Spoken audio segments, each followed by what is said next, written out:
नमस्कार, श्रेष्ठ भारत देख रहे हैं आप और इस वक्त हम सोनीपत में मौजूद हैं। मूड ऑफ हरियाणा कार्यक्रम के तहत ये युवा हमारे साथ हैं। इनसे जानने की कोशिश करेंगे कि अब की बार किसकी सरकार आने वाली है, कौन किसको वोट करने वाला है। एक बड़ा काम ये भी हुआ है कि आम आदमी पार्टी के बड़े नेता अरविंद केजरीवाल जेल से बाहर आ गए हैं, उनकी जमानत हो गई है और उस जमानत के आधार पर उनका भी जायज़ा ले लेते हैं कि अब की बार आम आदमी पार्टी क्या गुल खिला पाएगी। भाजपा, कांग्रेस और दूसरी जो पार्टियाँ हैं वो सत्ता में रह चुकी हैं। उन्होंने सत्ता में रहते हुए कौन से ऐसे काम किए जो जनता के आधार पर खरे उतर पाए, ये भी जान लेंगे। और आइए इन युवाओं से बातचीत करते हैं। क्या नाम है आपका? नमस्कार, मेरा नाम देवेंद्र शर्मा है। शर्मा जी, क्या कहेंगे दूसरी पार्टियां जो सत्ता में थी, भाजपा और कांग्रेस भी सत्ता में रह चुकी है, उनके बारे में? कैसी पार्टियां थी, कैसे काम करती? सर, इन पार्टियों ने पिछले कुछ सालों से सिर्फ सोनीपत को लूटने का काम किया है। लूट खसोट मचा रखी है, भूमाफिया ये तैयार कर रहे हैं। ये जो चोर मुशेरे भाई इकट्ठे होके और इस सोनीपत को जो इन्होंने जर्जर हालत करती है। आप देख सकते हैं हमारे सामने रोड, ये सोनीपत की एक मेन जगह है। यहाँ के रोड देख सकते हो, मार्केट के हालात देख सकते हो। सेक्टर जो पहले अच्छे खासे होते थे हमारे, ये वहाँ बाकायदा रहते हैं। रहने के बावजूद इन्होंने वहाँ की सारी सड़कों का, सीवरों का, सबका सफाया कर दिया है। ये सिर्फ बेच के खाने में यकीन रखते हैं, बनाने में यकीन नहीं रखते हैं। तो हम चाहेंगे अब की बार इनसे पीछा छूटे सोनीपत की सरकार, सोनीपत के अपने भाइयों का, और नई सरकार नए रूप में नए नेता आए हमारे साथ में, युवाओं आगे बढ़ें, काम करें। तो यही हम चाहते हैं कि हमारा भाई देवेंद्र गौतम एक अच्छी रणनीति के तहत अच्छे बहुमत से जीत के सोनीपत के लिए आए। चलिए, इस युवा ने बड़ा सवाल दाग दिया है कि जिस तरह के सोनीपत के हालात हैं, आप क्या कहेंगे उसके बारे में? मेरा नाम हेमंत है। तो खुशी है मेरे लिए कि वे गौतम जी कुछ सोनीपत का कुछ सुधार करेंगे, तो हम भी सहयोग करेंगे। कि बार बार गौतम जी कह रहे हैं, कौन है गौतम जी?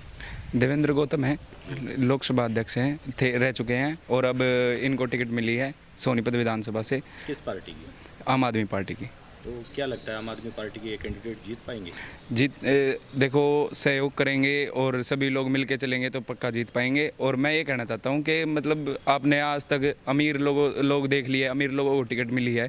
आज अपने बीच एक गरीब परिवार का बच्चा है, खड़ा हुआ है, और मैं चाहूँगा कि आप सब अपना कीमती वोट देके हमें सहयोग करें।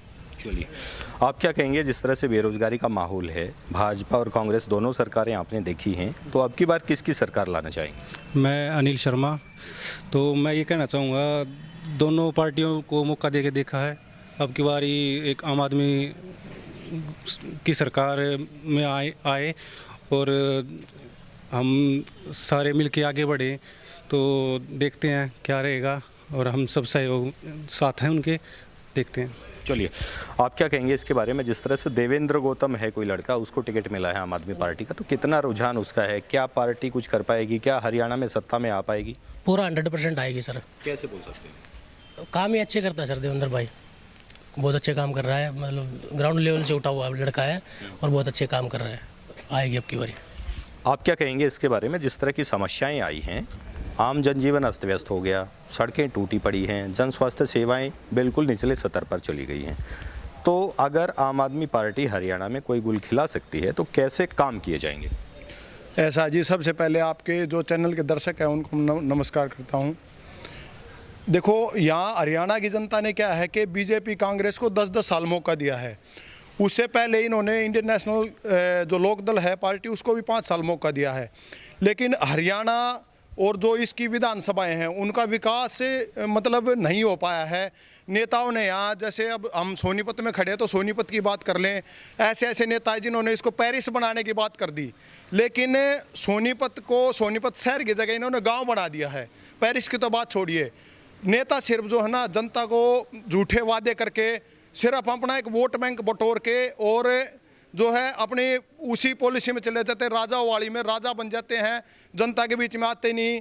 सोनीपत शहर के अगर मैं हाल की बात करूं तो जो डंपिंग साइट है हमारी कचरे की, वो डंपिंग साइटें इन्होंने इतनी अच्छी जगह बना रखी हैं कि अगर बाहर से कोई शहर को देखने आ जाए तो वो मतलब सोच के हैरान हो जाएगा। बस अड्डा है, बस अड्डे के पास डंपिंग साइट है। गोहाना रोड पे आप चले जाओ, वहाँ डंपिंग साइट है। क्या हम डंपिंग साइट को थोड़ा सा अंदर नहीं ले सकते? शराब के ठेकों को हमने बिल्कुल रोड पे ले लिया है, क्या हम उनको थोड़ा पीछे नहीं कर सकते? युवा परेशान है बेचारे, रोजगार नहीं मिल रहा है। शहर में देख लो आप, अभी इस गली से जाओगे, आप लोग आए हो जहाँ से, वहाँ देख लो क्या हालत हो रखी है। देवडू रोड लगभग 1 साल से मतलब बुरी कंडीशन में है, बहुत पब्लिक वहाँ परेशान है। जो गोहाना रोड है वहाँ पे मतलब सरकार के पास बजट नहीं है। मेन रोड के ऊपर लॉकिंग टाइल फंसा के इन्होंने ऐसा काम कर दिया है। क्या जनता टैक्स नहीं दे रही है? क्या परेशानी आ रही है? हम सरकार से ये जानना चाह रहे हैं। इतनी अच्छी सरकार है, कहती है कि दूसरी पार्टियां ना रेवड़ी बांटती हैं, दूसरी पार्टियां रेवड़ी बांटती हैं। अरे तुम रेवड़ी नहीं बांट रहे हो तो विकास तो कर दो। तुम्हारा कहाँ है विकास जो देखने को मतलब नहीं दिखाई दे रहा है? हम लोगों को, शहरवासियों को नहीं दिखाई दे रहा है। कोई रोड बनाने के नाम पे अगर फट जाती है तो दोबारा बनती नहीं है। स्वास्थ्य सेवाएं बदहाल है। सरकारी हॉस्पिटल में डॉक्टर बाहर की दवाइयाँ लिख देते हैं। जब दवाई बाहर से ही लेने तो लोग सरकारी हॉस्पिटल में क्यों जाएंगे? क्या बेनिफिट हो रहा है वहाँ पे उनको जाने का? चलिए, आपकी बात सारी सही है। आपने शराब का जिक्र किया, शराब के मामले के अंदर ही आपकी पार्टी सुप्रीमो जेल में गए थे, अभी जमानत हुई है उनकी, उनके ऊपर क्या कहेंगे? ऐसा है जी, वो एक राजनीतिक षड्यंत्र के तहत उनको पकड़ा हुआ था। ये जो है ना, ये आरोप लगाया हुआ था। आरोप सिद्ध न्यायपालिका करती है, कार्यपालिका कह देगी, वो मेरे को भी कह देगी कि मैं चोर हूँ। सिद्ध कौन करेगा? न्यायपालिका बैठी है ना। न्यायपालिका ने ये साबित कर दिया अरविंद केजरीवाल जी को बेल देके कि जी कोई दाग नहीं, अभी तक कुछ नहीं मिला है। ये सिर्फ एक राजनीतिक षड्यंत्र के तहत एक बढ़ती हुई पार्टी को रोकने का प्रयास हो रहा है। एक ऐसी पार्टी है आम आदमी पार्टी जो आम आदमी के हक में काम कर रही है, उनको भी दिखाई दे रहा है, क्योंकि उनका जो है ना अस्तित्व कोई ख़त्म कर सकता है वो आम आदमी पार्टी है। आम आदमी पार्टी ने पिछले 10 साल में दिल्ली पंजाब में सरकार बनाई, गुजरात में 5 एमएलए हैं, गोवा में हमारे 2 एमएलए हैं। अब जो है हरियाणा में मतलब प्रचंड बहुमत के साथ जीत दर्ज करेंगे। जनता के बीच में हम लोग भी जाते हैं, जनता भी बातें करती है कि जी देखो सरकारें बहुत देख ली हमने, इन 2 पार्टियों की सरकारें देख ली, लेकिन जो जनता सोच के बैठी थी कि कुछ बदलाव आएगा, सरकारें बदलेंगे, तो वो नहीं हो रहा है। सिर्फ शासन व्यवस्था बदलती है, जो मूल व्यवस्था है, व्यवस्था परिवर्तन जो है, सत्ता बदल जाती है, व्यवस्था नहीं बदल रही है। वो व्यवस्था बदलने के लिए आम आदमी पार्टी ने हरियाणा की 90 की 90 विधानसभा सीटों पर आगाज कर दिया है। और आम आदमी पार्टी का ये रिकॉर्ड रहा है कि वो चर्चाओं में नहीं आती, वो सीधे सरकार में आती है। पंजाब में भी, दिल्ली में भी कोई सोच भी नहीं सकता था कि एक 10 साल पहले एक आदमी इतना बड़ा आंदोलन करेगा, दिल्ली का मुख्यमंत्री बन जाएगा, इतनी बड़ी राष्ट्रीय पार्टी खड़ी कर देगा। मतलब हैरानी वाली बात है। आप बीजेपी का रिकॉर्ड देख लो, कांग्रेस का रिकॉर्ड, कांग्रेस 100 साल पुरानी पार्टी आज धरातल पे है। बीजेपी 1980 से जो प्रयास कर गया, अब जाके 2014 में उनकी सरकार आई है पहली बार। लेकिन आम आदमी पार्टी का आज हर जगह संगठन है, हर जगह कार्यकर्ता मौजूद है पूरे देश में। और अगर परमात्मा ने चाहा, हमारा साथ दिया, तो 2029 में ही हम जो है एक राष्ट्रीय पार्टी के तौर पे अरविंद केजरीवाल जी को प्रधानमंत्री के रूप में जल्द ही देखेंगे। चलिए, आप क्या कहेंगे इसके बारे में? जिस तरह की बातें कही जा रही है, क्या कर पाएगी आम आदमी पार्टी? आम आदमी पार्टी बहुत कुछ करेगी।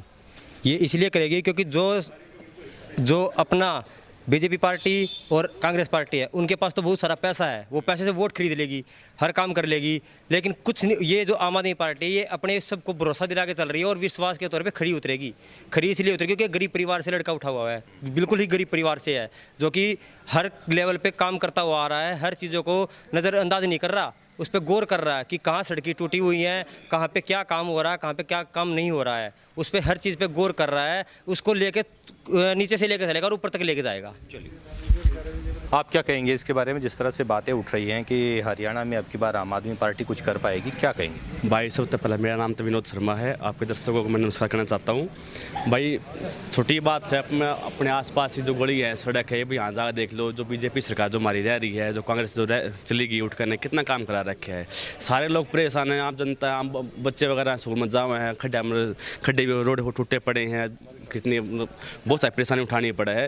तो हम चाहूँ भाई क्यों जो हमारा देवेंद्र भाई है आम जनता पार्टी में है, वो क्यों हमारा बढ़ना शुरू पड़ता है। चलिए, आप क्या कहेंगे? बहुत सारी बातें उठी हैं, बहुत सारे कार्यकर्ता आप लोगों ने जोड़े, आपके सुप्रीमो जो है पार्टी के वो जेल से अभी आ गए हैं बाहर, तो प्रचार प्रसार में कितना दम लगा पाएंगे? प्रचार प्रसार में पूरा दम लगाएंगे। सबसे बड़ी बात मैं तो हट से बोलना चाहूँगा कि ये तो जो बीजेपी कहती थी मैं 2 रक्षा दूँगी, आप देखो कितने 2 सड़कों के ऊपर है। मतलब कि हर रोज़ 2 कट रही हैं। यहाँ पे अभी आपने खबर सुनी होगी तो नॉर्थ से सुंदर मिल के पास कम से कम 7 दाएँ कट दी। तो मतलब जो 2 रक्षा के लिए 2 बचाने के लिए जो पार्टी थी कि उसने कितने वो बनाए हैं, कितनी उसकी बचाव किया है, कितने रोडों के ऊपर सब तो पता है। और सबसे बड़ी बात यह है कि जो आदमी बीजेपी की जय जयकार करता है वो तो चोर नहीं है। और जो उसकी लापत्रता है उसको चोर बना देती है। और सबसे मैं कहना चाहता हूँ, जो अभी स्टेटमेंट आई है सुप्रीम कोर्ट से, साफ स्टेटमेंट ये है, सुप्रीम कोर्ट की साफ स्टेटमेंट ये है कि सीबीआई के ऊपर, कि सीबीआई तो तोता बोला जाए। 2 साल से जो मतलब पिछले 3-4 साल से ये केस चल रहा है, 3 साढ़े 3 साल से केस चल रहा है।